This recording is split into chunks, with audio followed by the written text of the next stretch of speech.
So I went to visit this woman. This woman is my grandmother. Her name is Ruth. She was living with Alzheimer's for 14 years, which is a very long time to live with Alzheimer's. And she was unable to communicate with me.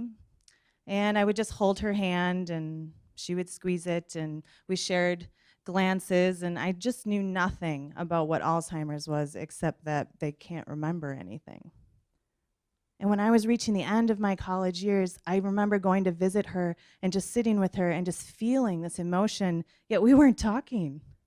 And there was just something so powerful about that, and nobody was talking about it. Like, how are we not talking about this? So I started just to play with her.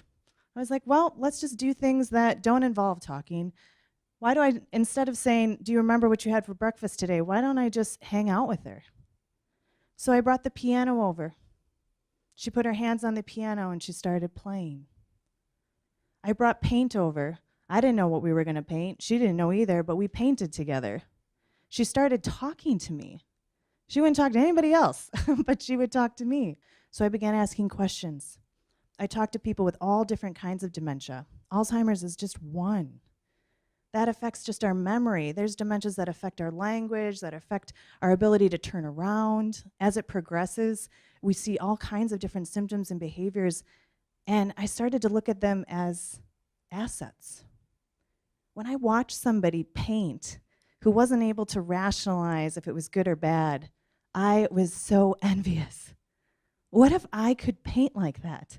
What if I could paint with this freedom and not think about who's going to like it or not? Can you imagine what my paintings would look like? Maybe then I would be good enough, that arts would be good enough to be a profession. Maybe then it would be. So I started to ask more questions about abilities. I started taking people to museums. I started going out to eat with them and just soaking in everything I could learn about dementia, about their lives, and about building relationships. I started using new materials.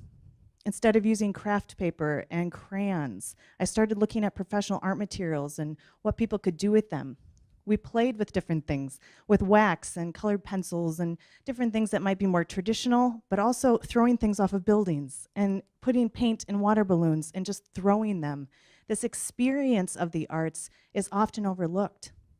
Not so much what we're producing, but the experience of being together and making the arts was something that was valued to people living with dementia.